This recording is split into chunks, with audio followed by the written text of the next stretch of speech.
Halo teman-teman, bantu channel ini untuk berkembang ya. Klik tombol subscribe dan jangan lupa untuk like and share video ini. Terima kasih dan selamat mendengarkan.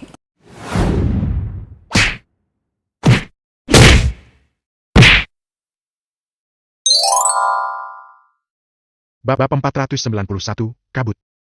Aku ingin tahu siapa yang ada di balik pintu ini. Ivan bergumam. Di depannya ada sebuah jurang, yang tampaknya tidak berdasar. Walaupun Ivan mengaktifkan penglihatan batinnya, dia tidak bisa melihat dasar dari jurang ini. Jurang ini seperti diselimuti oleh kabut hitam yang terasa sangat sunyi. Ivan memiliki firasat bahwa orang-orang di dunia ini dikurung di kedalaman jurang ini. Wush! Ketika Ivan sedang merenung, tiba-tiba, angin dingin bertiup di pegunungan yang awalnya sunyi. Jauh di dalam jurang, di dalam kabut. Sesuatu sepertinya melintas. Mata Ivan bersinar dan dia mengaktifkan penglihatan batin sampai ke batas tertinggi untuk melihat apa yang terjadi. Namun, kabut itu terlalu janggal. Penglihatan Ivan tidak bisa menembusnya. Embusan angin lain kembali bertiup dan kali ini Ivan dapat melihat dengan jelas bahwa sepertinya ada sesuatu yang besar di balik kabut tersebut. Sosok yang besar itu bersembunyi di balik tebalnya kabut. Jika dilihat dengan saksama, tampaknya seperti tubuh ular piton raksasa. Tidak. Lebih tepatnya, makhluk itu bukan ular piton raksasa, karena terlihat jelas ada sisik hitam legam di bagian atas tubuhnya. Sisiknya seperti bersatu dengan kabut hitam sehingga sulit untuk melihatnya dengan jelas. Saat Ivan sedang memperhatikan dengan saksama, tiba-tiba, sebuah kepala yang besar perlahan muncul dari tengah kabut. Bukankah ini kepala naga? Kepalanya yang besar terlihat seperti gunung. Makhluk itu tinggal di jurang yang dalam. Di tengah kabut, hanya separuh wajahnya yang terlihat, tetapi Ivan masih tidak bisa melihatnya dengan jelas. Mata merah darah makhluk itu menatap Ivan, seolah-olah pandangannya bisa menembus segalanya. Di langit dan bumi seketika menjadi hening. Satu orang, satu naga, saling memandang. Apa ini naga sungguhan? Ivan hanya pernah melihat gambar-gambar naga di internet dan di buku. Kepala naga yang berada di hadapannya ini sangat mirip dengan naga yang tertulis di buku-buku kuno. Hanya setengah dari kepalanya yang terlihat, tetapi Ivan merasa sangat kecil di hadapannya. Ivan merasa seolah-olah sedang melihat dewa. Namun, dia tidak takut. Dia adalah penguasa di alam tanpa batas. Walaupun makhluk ini di depannya adalah naga asli yang tertulis di legenda-legenda, jika dia melawan, naga itu tidak akan bisa menyakitinya sama sekali. Ivan Reed, sang penguasa cincin tanpa batas, ada di sini untuk memberi hormat kepada sang senior. Kali ini, Ivan yang lebih dulu menyampaikan hormatnya. Namun, lawan bicaranya tidak bereaksi sedikit pun. Sepasang mata merah tua itu menatap Ivan lekat-lekat seolah akan memakannya. Ivan tidak mengatakan apapun lagi. Karena makhluk itu tidak memedulikannya, Ivan tidak akan berusaha untuk menyanjungnya. Saat dia hendak pergi, suatu pesan tiba-tiba muncul di benaknya. Raja Naga Laut Barat. Ivan terhuyung-huyung dan hampir jatuh. Apa-apaan ini? Raja Naga Laut Barat. Sungguh gelar yang mengagumkan. Bukankah itu berarti masih ada Raja Naga Laut Utara dan Laut Tenggara? Pada saat yang sama, pesan itu entah bagaimana kembali muncul di benak Ivan. Setelah 10.000 tahun, akhirnya kamu datang untuk membangunkanku? Pesan ini bukanlah berbentuk kata-kata atau simbol. Pesan ini adalah seperti firasat yang sulit untuk dijelaskan. Ivan agak terkejut dengan pesan yang singkat itu. 10.000 tahun? Naga itu tertidur, atau dikurung selama 10.000 tahun? Dan kalimat itu, akhirnya dia datang juga. Apa maksudnya? 10.000 tahun yang lalu, naga itu mengenal dirinya? Memikirkan hal ini, Ivan tertawa tak berdaya. Mungkin dia salah paham, sebab usianya saja belum mencapai 20 tahun. Yang naga itu maksud dengan kedatangannya seharusnya mengacu pada identitasnya dan bukan dirinya. Alasan utamanya adalah ada terlalu banyak orang di alam tanpa batas. Mereka datang satu persatu. Ivan menenangkan pikirannya dan tersenyum kecil. Maaf sudah membuat Raja Naga menunggu lama. Ivan sangat sopan. Semua tokoh-tokoh besar di alam tanpa batas adalah seniornya. Meskipun dia tahu bahwa selama dia berada di alam tanpa batas, dia bisa mengendalikan hidup dan mati mereka, Ivan masih tetap rendah hati. Begitu Ivan selesai mengatakannya, kepala naga raksasa itu menghilang seolah-olah seperti menyelam ke laut dalam. Baru saja mereka saling menatap, sekarang sosok itu langsung menghilang. Ivan juga tidak berniat untuk berkomunikasi dengannya. Naga itu memang hanya kartu trufnya saja. Jika ia tidak ingin berbicara lebih banyak, Ivan pun tidak tinggal lebih lama lagi dan meninggalkan cincin tanpa batas. 1 jam kemudian, sebuah Mercedes G-Class berhenti di depan Ivan. Fitch yang sudah lama tak berjumpa Ivan, langsung turun dari mobilnya dan segera menyapa Ivan. Kakak! Dia tidak bisa menyembunyikan kegembiraannya. Selama mereka terpisah, dia selalu ingin berjumpa dengan Ivan dan selalu ingin membalas kebaikan Ivan. Sekarang, ketika mereka bertemu lagi, rasanya sudah tak bertemu selama sekian purnama. Tidak perlu terlalu segan. Ivan tersenyum dan menepuk-nepuk dadanya lalu merangkulnya. Kita adalah saudara. Ayo pergi, ayo pergi. Baiklah. Vic tidak ragu sedikit pun dan segera membukakan pintu belakang untuk Ivan. Ivan tertawa. Sebaiknya aku duduk di sebelahmu saja. Setelah mengatakan itu, dia membuka pintu mobil dan duduk di sebelah Fitch. Fitch tersenyum simpul. Dia tentu tahu betapa tersohor nama Ivan saat ini. Akan tetapi, Ivan masih baik dan ramah seperti dulu. Di dalam mobil, keduanya mengobrol banyak. Termasuk beberapa detail perkembangan terakhir, situasi Silas, dan sebagainya. Ivan juga menceritakan perihal dirinya sendiri. Alam Fana benar-benar lancang, mereka bahkan berani menerima misi yang menyangkut kakak. Vic sangat marah ketika mengetahui bahwa Alam Fana menyerang Ivan. Kakak, bukankah kakak ingin memberi pelajaran pada Alam Fana? Aku akan segera menyuruh bawahanku untuk membunuh semua orang di Alam Fana. Tidak perlu. Ivan melambaikan tangannya. Awalnya, aku juga berencana untuk menghancurkan Alam Fana. Tapi ketika aku tahu kalau mereka bukan semata-mata hanya organisasi pembunuh saja, tetapi juga badan intelijen. Untuk sementara aku tidak akan menggubrisnya. Lalu, apa yang kakak rencanakan? Fitch bertanya. Apa sekarang kita ke markas mereka untuk bernegosiasi? Semacam itu. Ivan mengangguk sedikit. Selagi mereka bercakap-cakap. Keduanya sudah tiba di pinggiran kota Calvary, yang terletak di bawah kaki gunung besar. Di bawah gunung, ada sebuah lorong khusus menuju gunung. Di luar lorong, ada beberapa satpam yang berjaga dan berpatroli. Jumlah mereka mungkin ada ratusan orang. Markas pusat Alam Fana terletak di atas gunung. Aku dengar bahwa di sana juga merupakan tempat menerima misi-misi tingkat atas. Kalau misi biasa disebarkan melalui jejaring mereka sendiri. Untuk misi tingkat atas, mereka harus naik ke atas gunung untuk menerimanya langsung. Kalau mereka ingin naik, mereka harus mempunyai token ini. Kata Fitch. Pada saat yang sama, dia mengeluarkan token dari kotak di sebelah sandaran tangan mobil. Benda inilah yang dimaksud. Hah? Ivan terkejut. Dari mana kamu mendapatkan ini? Salah satu bawahannya kebetulan adalah orang dari Alam Fana, tapi aku telah menaklukkannya. Aku juga sudah bicara 4 mata dengannya dan memintanya untuk memberiku benda ini. Kata Fit dengan santai. Padahal, hanya dia yang tahu sulitnya mendapatkan benda ini. Begitu mobil Ivan mendekat, mereka dihentikan. Setelah Fitch menunjukkan tokennya, keduanya masuk ke gerbang tanpa hambatan. Namun, begitu mobil mereka menjauh, tatapan mata satpam yang memeriksa token mereka sekilas menjadi dingin. Dia lalu mengeluarkan alat interkom. Target sudah datang dan sedang menuju puncak gunung. Target sudah datang dan sedang menuju puncak gunung. Target sudah datang dan sedang menuju puncak gunung. Dia mengulanginya 3 kali berturut-turut, lalu mematikan alat interkom. Wajahnya terlihat girang seakan-akan dia sedang menunggu untuk melihat pertunjukan yang bagus. Bab 492, 2 pilihan.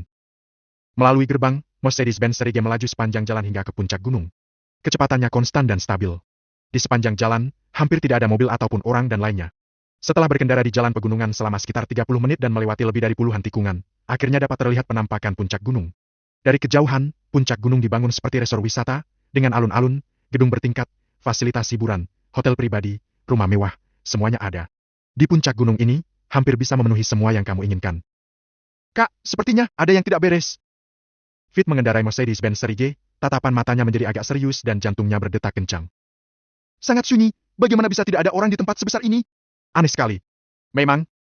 Ivan mengangguk sedikit, ada kilatan cahaya di matanya dan dia pun mengaktifkan penglihatan batin. Melalui jendela mobil, dia memantau seluruh puncak gunung, dan tiba-tiba menemukan bahwa ada banyak orang yang bersembunyi di kegelapan puncak gunung. Di gedung terbesar tertulis 2 kata balai misi, ada ribuan kultivator berkumpul. Masing-masing kuat dan luar biasa. Ngung! Setelah Ivan baru selesai bicara, tiba-tiba bodi mobil sedikit bergetar. Ivan terkejut melihat ada pagar laser tambahan di tempat yang baru saja dia lewati. Tepatnya, itu adalah pagar energi laser. Apa ini adalah formasi pertahanan? Dia mengedipkan matanya dan menyadari bahwa seluruh puncak gunung diselimuti oleh pagar energi laser ini, benar-benar diselimuti formasi besar. Dengan keberadaan formasi ini, meskipun berhasil masuk, akan sulit untuk keluar. Vic tidak memiliki penglihatan batin, jadi dia tidak menyadari keberadaan formasi ini. Akan tetapi, dia juga merasa ada yang tidak beres. Makin jauh dia melangkah, makin dia merasakan bahaya. Dia tersenyum masam. Sepertinya saya telah dipermainkan. Ada yang salah dengan token itu. Kak, maafkan saya. Saya telah mencelakai Anda. Mata Vic berkedip dengan tekad. Tidak peduli apa yang terjadi, dia akan berusaha menjaga Ivan sampai keluar dari sini. Tidak masalah. Aku tidak pernah berpikir ini akan berjalan lancar. Ivan tidak peduli dan memberi isyarat agar Vic terus melaju. Dicelakai? Itu adalah hal yang biasa. Tidak mengherankan. Organisasi apa Alam Fana itu?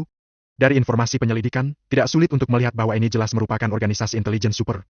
Vic dapat mengetahui keberadaan mereka dengan begitu cepat. Mungkin karena kemampuan Vic dan bawahannya yang lumayan kompeten, atau mungkin Alam Fana sadar bahwa mereka sedang diselidiki, maka sengaja menyebar informasi ini dan memancing Vic mereka ke sini. Apapun alasannya. Singkatnya, Ivan tidak peduli. Lanjut mengemudi, kita menuju gedung itu. Ivan menunjuk ke lokasi balai misi. Mereka sudah menunggu kita. Saat berbicara, Ivan mencondongkan tubuh keluar jendela dengan satu tangan dan mengarahkan kelima jarinya ke tanah. Sret! Tanah yang halus dan bersih seketika retak, batu hancur berkeping-keping, membentuk kerucut tajam, lalu terbang menembus objek di sekitarnya dan mengenai pemuda yang membawa misil sebelum dia menembakkan misil itu. Dia pun terjatuh. Saat dia terjatuh, orang-orang lainnya yang menyergap, tergeletak berlumuran darah dan orang-orang yang bersembunyi, jatuh satu persatu tanpa suara. Kekuatan orang-orang ini relatif biasa saja, mereka tidak dapat bereaksi sama sekali. Mereka kehilangan napas, jatuh ke tanah, dan kehilangan nyawanya. Balai misi. Tampak seorang pemimpin sedang mengerutkan keningnya. Dia bisa merasakan satu persatu nyawa hilang dan tidak bisa lagi duduk diam. Dia membawa semua orang keluar dari aula menuju alun-alun. Pada saat yang sama, gelombang udara diembuskan dan melindungi orang-orang yang tersisa dalam kegelapan. Pada saat yang sama, dia memberi isyarat untuk diam dan tidak melakukan penyerangan lagi. Orang ini, dia adalah pemimpin besar alam fana, Roger Pitt. Berusia kurang dari 50 tahun. Namun, kekuatannya sangat mengerikan. Ivan dapat dengan jelas merasakan bahwa dia bahkan lebih kuat dari Sachio. Sachio baru menguasai setengah langkah transformasi naga, tidak mengherankan, Roger seharusnya sudah menguasai transformasi naga, dan sudah jauh melampaui transformasi naga tahap awal, dan bahkan telah mencapai tahap menengah. Yang terlemah dari ribuan orang di belakangnya adalah Grandmaster Agung. Selanjutnya, ada 10 orang yang patut diperhatikan. Di antara 10 orang ini, ada 6 orang yang sudah mencapai transformasi naga tahap awal dan 4 orang setengah langkah transformasi naga. Akar roh tingkat puncak lebih dari 50 orang. Sisanya juga bukan orang lemah. Tidak heran organisasi intelijen seperti alam fana begitu kuat. Kerajaan Dragonfire benar-benar menutup matanya. Dengan formasi seperti itu, mereka benar-benar tidak dapat dengan mudah diusik. Ivan tertawa, lalu berkata, Fitz, bagaimana kemampuanmu dan Silas kalau dibandingkan dengan alam fana? Hehe. Fitz tersenyum pahit. Perbedaannya bagaikan langit dan bumi. Pantas saja aku bisa tertipu, sepertinya mereka sudah mempersiapkannya dan yakin bahwa target di dalam kendali mereka. Meskipun Fitz tidak dapat melihat alam asli orang lain seperti Ivan, dia bisa merasakan kengerian 1000 orang itu. Benar-benar mengesankan, meskipun berjauhan, dapat membuat jantungnya berdebar kencang dan merasa ketakutan. Bukan karena dia penakut. Itu bagaikan penindasan kaum yang lemah oleh kaum yang kuat dengan melepaskan seluruh kekuatan mereka. Rasanya seperti anak ayam melihat elang. Pada saat ini, dia sudah menginjak pedal gas dalam dan mesin menderu dengan kencang, tetapi kecepatan Mercedes-Benz 3G masih sangat lambat, kecepatannya hanya kurang dari 30 km/jam. Ini adalah fenomena yang sangat aneh, tetapi nyata. Selain itu, saat mereka makin dekat, kecepatannya perlahan menurun. Ivan tidak peduli. Lagi pula, jaraknya sudah sangat dekat. Tidak masalah kecepatannya tinggi atau lambat. 5 menit kemudian, Mercedes-Benz 3G akhirnya berhenti perlahan. Fitz mengaktifkan metode kultivasinya, membuat pertahanan dan turun bersama Ivan. Sementara itu, kedua orang itu dikepung oleh ribuan orang. Alam fana benar-benar sangat menghormatiku, ya. Kalian menyambutku dengan skala yang begitu besar. Ivan menatap lurus ke arah Roger dan ekspresi wajahnya tidak berubah sama sekali. Dia masih tenang dan acuh tak acuh. Roger menatap pemuda di depannya yang berusia kurang dari 20 tahun dan tersenyum. Bagaimanapun juga, Tuan Ivan Reed sangatlah kuat. Tidak hanya juara pertama dalam kompetisi persahabatan, bahkan Sachio mati di tanganmu. Jadi, aku harus berhati-hati. Meskipun Roger berkata seperti itu, dia tampak sangat percaya diri. Ivan tentu saja kuat. Namun, ketika dia datang ke wilayahnya, dia tidak akan bisa berbuat apa-apa. Oke. Ivan berkata dengan tenang. Waktuku terbatas, jadi aku akan membuatnya singkat. Setelah beberapa saat, Ivan meninggikan suaranya sedikit. Kalian sudah dikepung. Sekarang aku akan memberi kalian 2 pilihan. Pertama, mati atau yang kedua berlutut. Mulai sekarang, hormati aku. Setelah Ivan mengatakan ini, ada keheningan singkat di seluruh alun-alun.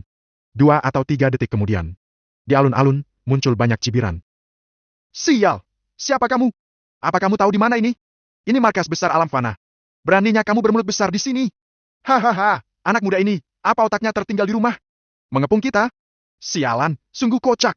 Sial, dari awal memang ku dengar anak ini sangat gila. Tapi aku tidak menyangka akan lebih gila dari yang kubayangkan. Kurasa otaknya itu tidak ada isinya. Dasar gila, aku tidak mengerti kenapa para pemimpin besar memanggil kita semua yang mengambil misi kelases hanya untuk membunuhnya. Untuk apa? Bab 493, Membantai Alam Fana.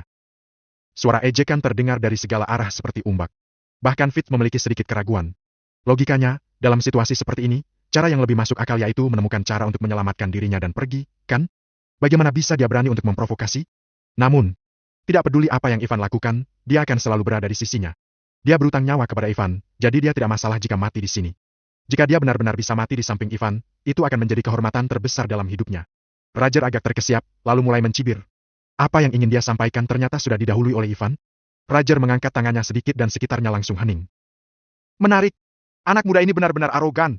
Apa kamu tidak lihat situasi di sekelilingmu dan masih berani bicara seperti itu? Wajah Roger penuh dengan hinaan. Mengapa dia memanggil ribuan orang ke sini? Karena dia bersikap sangat hati-hati dan ingin menjatuhkan Ivan. Menjatuhkannya bukan demi tambang roh. Roger ingin membedah dan mempelajarinya. Roger ingin mengetahui alasan mengapa pemuda seperti itu bisa begitu menakutkan. Sebagai ahli tahap transformasi naga, tentunya dia tahu alasan mengapa bocah yang baru berusia kurang dari 20 tahun itu bisa membunuh Sachio. Itu pasti karena ada bos hebat di belakangnya, atau mungkin itu adalah sebuah keajaiban. Dia telah menyelidiki Ivan. Ivan lahir di pedesaan dan memiliki latar belakang biasa. Dia bisa sampai di posisinya hari ini, semua mengandalkan kekuatannya sendiri. Tidak mungkin ada bos hebat yang membantunya, jadi satu-satunya kemungkinan yang tersisa adalah dia memiliki rahasia besar yang tersembunyi dalam dirinya. Roger ingin menggali rahasia ini. Ivan, aku akan memberimu nasihat.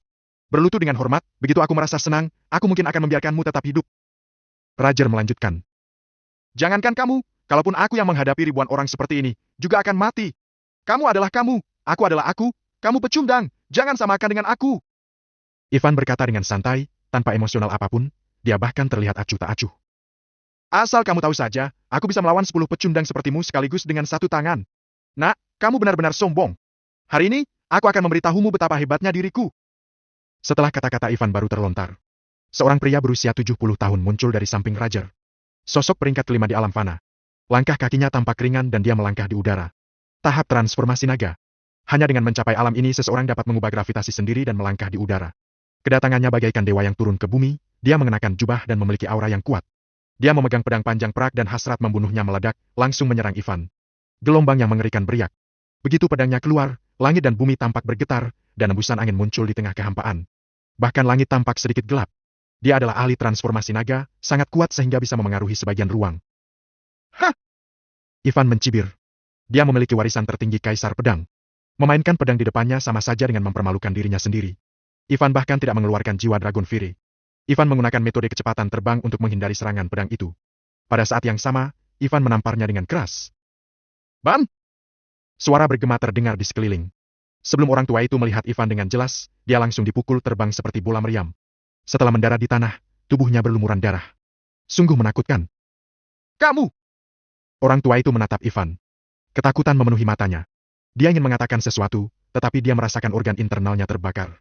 Tiba-tiba amukan api menjalar ke sekujur tubuhnya. Dalam sekejap, dia berubah menjadi abu. Hening. Tiba-tiba, seluruh alun-alun sunyi senyap. Semua orang membelalakan mata. Lebih dari 1000 orang di sana tampak seperti telah melihat hantu dan terus menatap ke arah itu. Mati? Demon yang berada di peringkat kelima alam fana mati begitu saja? Hanya dengan satu pukulan Ivan, bahkan tidak ada mayat yang tersisa? Pada saat ini, semua orang yang tadinya sombong, mengejek itu merasa sangat terkejut hingga mereka merasa ngeri. Mereka berkeringat dingin seolah sedang bermimpi buruk dan raut wajah mereka menjadi pucat. Apa yang sebenarnya terjadi? Ilmu aneh macam apa ini? Api menyala dari tubuhnya? Seorang ahli transformasi naga tingkat 3, bahkan tidak bertahan sampai 1 menit. Bagaimana dia melakukannya? Aku bahkan tidak melihat bagaimana anak itu melakukannya. Setelah 20 hingga 30 detik terdiam, ada suara mengejutkan di lapangan. Mata yang memandang Ivan berubah menjadi ngeri dan ketakutan. Mau bagaimana lagi? Akhir seperti itu benar-benar terlalu menakutkan dan mengejutkan. Sangat tidak bisa diterima. Hei, lemah! Ivan berkata dengan santai, seolah membunuh demon hanyalah masalah sepele. Namun, hanya dia yang tahu. Tidak sulit untuk membunuh demon, tetapi itu juga tidak mudah. Telapak tangannya menggunakan hampir 80% kekuatannya dan dia juga diam-diam menggunakan metode pengendalian api. Ini adalah pertama kalinya dia menggunakannya. Yang dia inginkan adalah membunuhnya dengan satu pukulan. Untuk menakuti semua orang. Lagi pula, jika harus membunuh satu persatu, itu akan sangat merepotkan. Ada lebih dari 1000 orang yang akan menyerangnya bersamaan, bahkan ahli transformasi naga tingkat puncak pun akan kelelahan. Dalam kondisi Ivan tidak menggunakan cincin tanpa batas itu akan sangat sulit untuk menyelesaikan orang-orang ini pada saat bersamaan. Selain itu, tujuannya bukan untuk membunuh mereka semua, tetapi untuk menggabungkan organisasi ini. Jika benar-benar ingin membunuh mereka semua, biarkan Raja Naga Laut Barat yang melakukannya, mereka semua akan mati dalam 1 menit. Jika bisa menggabungkannya, sangat bagus. Alam fana akan sangat berguna. Tampaknya memberi mereka teror boleh juga. Di sampingnya, Fitz tanpa sadar menggigil. Sialan. Dia memang kakakku yang aku kenal. Dia hanya ingin berteriak gembira sekeras mungkin. Dasar pecundang, datang satu, aku akan bunuh satu. Sementara itu, muncul pedang jiwa Dragon Fury di tangan Ivan. Muncul keluar. Energi roh yang menakutkan langsung menyapu seperti badai. Ketika metode pemicu guntur digunakan, langit dan bumi berubah warna. Detik sebelumnya, langit masih cerah. Tiba-tiba, awan gelap berkumpul dan angin menderu. Seluruh tubuh Ivan menyatu dengan guntur. Dia melangkah keluar selangkah demi selangkah, seperti dewa, mengguncang pikiran semua orang. Roger, kamu mau berlutut atau tidak? Kalau kamu tidak berlutut sekarang, aku, Ivan akan membunuh semua orang di alam fana satu persatu, sampai darah kalian mengalir ke sungai dan berlutut selamanya. Suara nyaring itu seperti guntur surgawi, mengaum tanpa henti, bergema di benak semua orang. Energi roh yang menakutkan sangat berlimpah. Pada saat ini, Ivan tampaknya menjadi dewa dari surga dan iblis dari neraka. Petir tak berujung menyatu ke tubuhnya, mendekati Roger selangkah demi selangkah. Setiap langkah yang dia ambil mengguncang langit dan bumi. Adegan itu sangat menakutkan. Di bawah teror yang begitu besar. Beberapa orang yang dari awal sudah ketakutan itu mulai tidak dapat menahan tekanan dari Ivan. Mereka ketakutan dan langsung berlutut dengan kedua kaki. Bab 494, Taktik. Auranya sungguh menakutkan. Ivan seperti dewa, melihat ke segala arah dan berjalan dengan mantap, mendekati Roger. Karena rencananya untuk meneror, maka harus meneror sampai akhir. Membunuh Demon masih tidak cukup. Ivan membuka tangan dan kakinya. Kekuatan penuhnya seperti gelombang badai, bergulir dan menderu, menyapu ke segala arah. Dia tidak pernah melepaskan kekuatan dahsyat seperti hari ini. Pada saat ini, guntur bergemuruh, sambaran petir berputar, dan serangkaian kalimat bergema di benak mereka. Banyak orang tidak tahan lagi. Mereka pun berlutut. Roger, beraninya kamu melawanku! Ivan mendekat selangkah demi selangkah dan berteriak seperti guntur. Kalau kamu tidak berani, berlututlah! Roger tampak serius dan ada sedikit ketakutan di matanya. Sosok Ivan saat ini benar-benar amat mengerikan dan aura menakutkan yang dia keluarkan benar-benar menunjukkan kekuatannya. Dia, Roger, jelas bukan lawannya. Namun, Roger tahu jelas. Tidak peduli betapa kuat Ivan, Roger harus membuatnya berlutut di depan ribuan orang. Oleh karena itu, ayo pergi dan hancurkan dia! Roger berteriak keras. Yang bisa menangkapnya akan dihargai dengan 500 gram mineral roh. Yang bisa mengambil kaki dan tangannya akan dihargai dengan 200 gram mineral roh. Siapapun yang bisa menyakitinya akan diberikan 100 gram mineral roh. Teriakan keras itu bercampur dengan energi roh dan menyebar ke segala arah, menutupi suara guntur dan mencapai telinga semua orang. Hanya saja, sebagai ahli transformasi naga, dia tahu bahwa Ivan akan menghabiskan tenaganya menghadapi yang kuat. Namun, sebagian besar orang ini berada di bawah tingkat transformasi naga. Mereka mana tahu hal ini? Teror Ivan benar-benar memasuki jiwa mereka, membuat mereka sangat ketakutan. Meskipun ada hadiah yang besar sekalipun, tidak ada yang berani bergerak. Bunuh! Beberapa saat kemudian, hanya 8 orang yang maju. Yang terkuat adalah ahli dengan setengah langkah transformasi naga. Dia datang dengan gerakan membunuh dan menggunakan keterampilan bela dirinya. Cahaya hitam melintas di antara telapak tangannya, dan sebuah telapak tangan menutupi langit. Beberapa orang lainnya melakukan hal yang sama. Pedang bersinar, tinju menderu, dan kapak besar membelah langit, dan mengepung Ivan. Sayangnya, mereka semua adalah orang yang tidak berguna. Jiwa Dragon Fury melambai, pedang memenuhi langit, dan cahaya menyala seolah-olah merobek langit. Langit dan bumi berubah warna, dan udara penuh dengan pedang yang menakutkan. Dalam sekejap, bagian tubuh 8 orang itu tersebar kemana-mana. Metode Ivan sangat keji dan tegas. Percikan darah ada di mana-mana, ini bagaikan pisau yang ditusuk ke dalam hati semua orang, membuat seluruh tubuh mereka tegang sekaligus. Bau darah langsung memenuhi rongga hidung semua orang dan menembus ke dalam pikiran mereka. Kejadian mengerikan itu terpancar di mata mereka. Beberapa orang yang awalnya ingin bergerak demi ketenaran dan kekayaan seketika takut dan tercengang.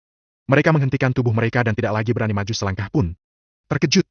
Mereka benar-benar terkejut dengan metode kejam Ivan. Ternyata, alam fana hanyalah sebuah organisasi, bukan keluarga. Tidak memiliki ikatan dan keyakinan yang kuat. Mereka masih dapat berpikir dan memilih saat kejadian di depannya menentukan hidup dan matinya. Di lapangan 1000 orang, tidak ada yang berani maju. Bahkan Roger dan ahli transformasi naga di sisinya tidak berani bertindak gegabah. Orang lain tidak maju, mereka hanya akan mati jika mereka bertindak gegabah. Roger, dasar pengecut, kamu tidak berani melawan, masih saja tidak mau berlutut. Ivan berteriak keras dan melangkah satu langkah.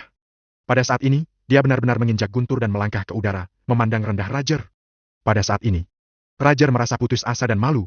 Awalnya, semua orang berpikir akan sangat mudah menjatuhkan Ivan, tetapi tidak disangka keadaan berubah sangat drastis. Namun, siapa dia? Dia adalah pemimpin alam fana. Meski mati, dia harus tetap bertarung sampai titik darah penghabisan. Jika dia tidak melawan, alam fana akan hancur dan dia akan kehilangan martabatnya. Kalau kamu ingin bertarung, sini bertarunglah! Roger berteriak kencang. Pada saat ini, dia juga sudah tidak peduli pada apapun lagi. Dalam lubuk hatinya yang terdalam, semua ketakutannya lenyap dalam sekejap. Dia melepas jubah hitam di punggungnya dan mengguncangnya sedikit. Jaketnya sobek, memperlihatkan fisiknya yang kuat. Tato naga hitam menyebar ke seluruh tubuhnya, mengeluarkan cahaya terang, bergerak di atas tubuhnya, seolah-olah itu akan berubah menjadi naga sejati dan membubung tinggi ke langit. Om! Raungan naga terdengar, dan wajah Roger menjadi agak pucat. Dia tampaknya telah menggunakan semacam teknik rahasia, dan kekuatan transformasi naga tingkat 6 berdesir pada saat itu. Samar-samar, momentum hampir sama dengan Ivan. Dia memegangnya dengan satu tangan. Di tengah gedung, tombak terbang keluar dalam sekejap. Klang! Tombak itu tiba-tiba bergetar dan suara logam bergema. Dalam sekejap, raungan naga hitam melilit tombak itu. Roger melempar dan terbang ke depan. Segaris cahaya perak putih terpancar keluar dan mendekati Ivan. Orang ini lumayan juga. Merasakan semangatnya berubah, Ivan sedikit mengaguminya. Dia tidak langsung menyerangnya. Suara nyaring terlontar ke semua sisi. Roger melambaikan tombak itu dengan satu tangan dan mengepalkan tinjunya dengan tangan yang lain. Ketika teknik itu digunakan, bayangan naga hitam langsung melilit lengannya dan menghantam Ivan dengan keras. Tidak mau kalah, Ivan juga membalas dengan kepalan tangan. Dalam hal alam asli, Roger jauh lebih tinggi dari alam Ivan. Dia menguasai alam langit dan bumi, tetapi Ivan masih dapat mengatasi hal itu dengan cukup mudah. Setelah 100 gerakan dilontarkan, dia tidak mundur. Namun, Roger terjatuh beberapa kali. Saat mereka bertarung, tanah runtuh, dan mengeluarkan cahaya yang sangat terang sehingga orang di sekitar tidak bisa membuka mata mereka. Roger, kamu lumayan juga, tapi sayangnya, kamu masih terlalu lemah melawanku. Ivan tidak lagi bermain-main dengannya. Jika ini terus berlanjut, orang-orang di sekitarnya akan bergerak ikut melawannya. Guntur! Serangan api! Ivan berteriak, lengan kirinya terbakar api yang mengamuk. Telapak tangannya yang diselimuti api meninju ke depan. Pada saat yang sama, guntur menderu antara langit dan bumi, dan petir tebal muncul, menyatu menuju Roger. Ban! Hanya dalam sekejap, Roger diserang hingga terbang keluar. Namun, sebelum mendarat ke tanah, Ivan datang ke depan Roger. Pukulan lain mengenai wajahnya. Seluruh wajah Roger remuk dan dia dipukul terbang ke arah lain lagi. Kemudian, Ivan mengejarnya lagi. Ban! Ivan memegang pedang di satu tangannya, tetapi dia tidak menggunakannya. Dia melepaskan tinjunya dan memukul Roger dengan keras. Tidak fatal, tetapi Roger tidak memiliki kekuatan sedikit pun untuk melawan. Kecepatan Ivan terlalu tinggi, sangat cepat sehingga dia tidak bisa bereaksi sama sekali. Baru sekarang dia menyadari bahwa kekuatan sejati Ivan jauh lebih menakutkan daripada yang terlihat. Roger tampak ngeri dan tak berdaya. Bam! Pukulan lain menghantam kepala Roger, membuatnya hampir pingsan dan terbang ke arah lain. Kali ini, dia akhirnya mendarat di tanah, seluruh wajahnya benar-benar hancur, lukanya sangat parah, setidaknya ratusan luka, tidak fatal, tetapi itu sangat menyakitkan. Baru saja bangkit, memantapkan diri. Sebuah pedang mengarah ke tenggorokannya. Masih dua pilihan, tunduk atau mati. Suara Ivan Reed terdengar lagi, tanpa ekspresi sedikit pun. Bab 495, menaklukkan. Roger bisa merasakan hasrat membunuhnya Ivan. Dia tahu bahwa dia hanya memiliki dua pilihan, tidak ada pilihan lain. Pada saat ini, ribuan orang di lapangan terdiam. Tidak ada satupun orang yang berani berbicara. Lepaskan guruku, bunuh aku saja kalau kamu mau. Tiba-tiba, seseorang muncul dari kerumunan. Dia adalah murid teladan Roger yang dilatihnya dengan sungguh-sungguh. Akhirnya dia muncul, setelah menahan amarahnya beberapa saat. Pergi! Tanpa menunggu Ivan berbicara, Roger berteriak. Roger merasa sangat tersentuh, namun, jika menantang Ivan dalam situasi ini sama saja ingin mencari mati. Sudah jelas dia bukan tandingan Ivan. Tuan muda, saya, Roger dan seluruh alam fana siap melayani Anda mulai hari ini dan seterusnya. Setelah itu, Roger melihat ke bawah. Menyerah. Dua alasan. Pertama, Ivan terlalu kuat, begitu kuat sehingga dia tidak punya pilihan selain menyerah. Jika dia menolak untuk menyerah dan kalah dalam pertempuran, semua orang akan mati, termasuk murid-muridnya. Karena dia tidak mau orang-orang ini mati karena dirinya.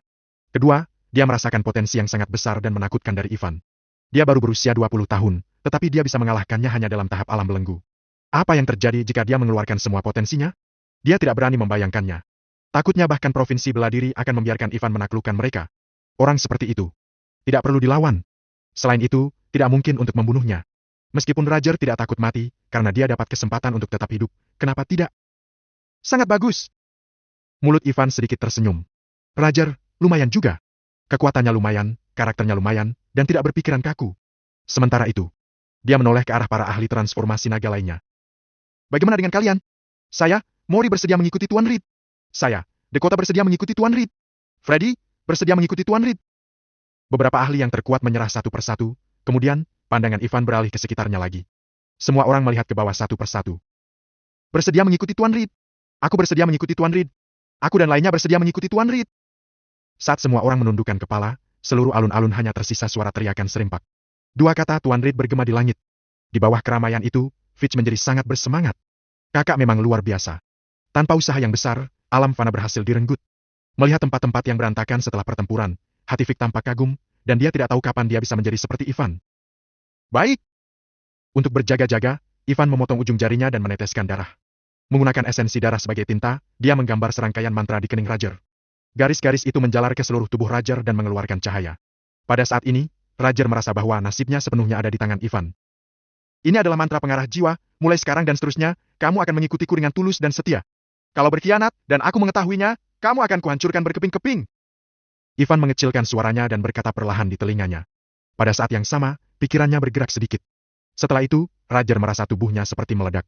Rasa sakit yang tak tertahankan menyebar ke seluruh tubuhnya, tetapi menghilang tanpa jejak dalam sekejap. Seperti belum pernah muncul sebelumnya. Roger tahu itu pasti efek dari mantra barusan. Namun, dia tidak melawan.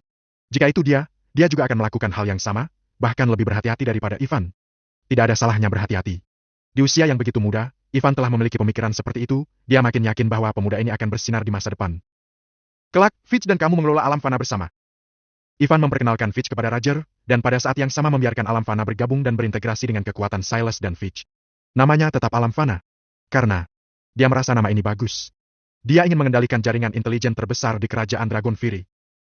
Tidak perlu membunuh, aku akan memberikan kalian sebuah misi dan ada bayarannya, juga tidak terlalu sulit untukmu. Setelah memberikan penjelasan, Ivan mulai berbicara tentang misinya.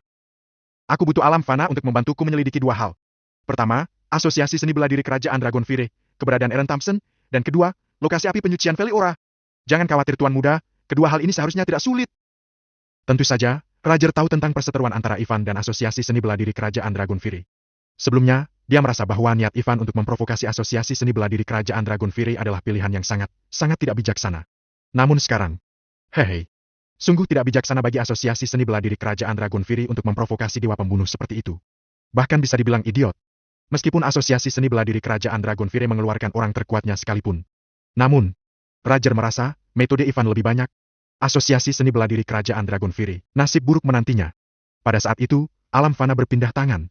Semua misi pembunuhan dibatalkan, lalu semua orang tingkat atas dan bawah mendapatkan kompensasi, bonus, dan lainnya. Rakyat tingkat bawah alam fana tercengang saat mengetahui bahwa mereka tidak perlu mengambil misi pembunuhan dan langsung mendapatkan hadiah. Tentu saja, ada juga beberapa orang yang meninggalkan alam fana. Orang-orang ini tidak butuh uang, tetapi mereka senang membunuh. Ivan tidak akan ikut campur dalam urusan alam fana. Urusan ini diserahkan kepada orang-orang yang profesional. Roger dan Fitz lebih baik dalam hal ini. Mereka juga senang menjadi seorang supervisi atau pemimpin. Selanjutnya, dia hanya harus menunggu. Ketika alam fana mengetahui keberadaan Eren dan api penyucian Veliora, dia bisa menyelamatkan ibunya dan mencari tahu siapa yang menghancurkan keluarga Reed saat itu. Fiu! Ivan menarik napas dalam-dalam dan merasa telah menemukan titik terang. Dia akan segera bertemu dengan ibu kandungnya. Dia entah kenapa merasa penuh harapan. Ivan, urusan di Calvary telah ditangani. Aku siap kembali ke Giant. Masih banyak hal yang menungguku di Giant. Begitu dia sampai rumah, Guagui menemui Ivan dan memberitahunya bahwa dia akan kembali ke Giant hari ini. Saat aku tidak di sana akhir-akhir ini, para petinggi di Giant menjadi sedikit kacau. Aku harus kembali dan memperbaiki keadaan. Lalu, Alina, bolehkah dia tinggal bersamamu? Di hadapan Ivan, Raja Kota Giant yang agung menjadi agak berhati-hati. Mengenai Alina, dia benar-benar bertanya dan sedikit memohon. Dia berharap Alina bisa bersama Ivan selamanya. Dengan adanya perlindungan Ivan, keluarga Barnes akan aman dan makmur selamanya. Paman Guagui, Alina adalah wanita saya. Tentu saja dia harus tinggal bersamaku. Ivan tertawa. Tapi, Paman Guagui, kenapa Anda tidak menunggu 2 hari lagi baru pulang? Saya membeli area villa di sini, saya akan pindah 2 hari lagi. Saya berharap Anda bisa datang. Oh! Guagui agak terkejut. Oke, kalau begitu aku akan pergi 2 hari lagi. Tuan! Saat itu, pelayan masuk dan berkata kepada Guagui. Seseorang meminta untuk bertemu dengan Tuan Reed. Siapa? Tanya Guagui. Dia bilang bahwa dia adalah guru dari Tuan Walker, namanya Abian.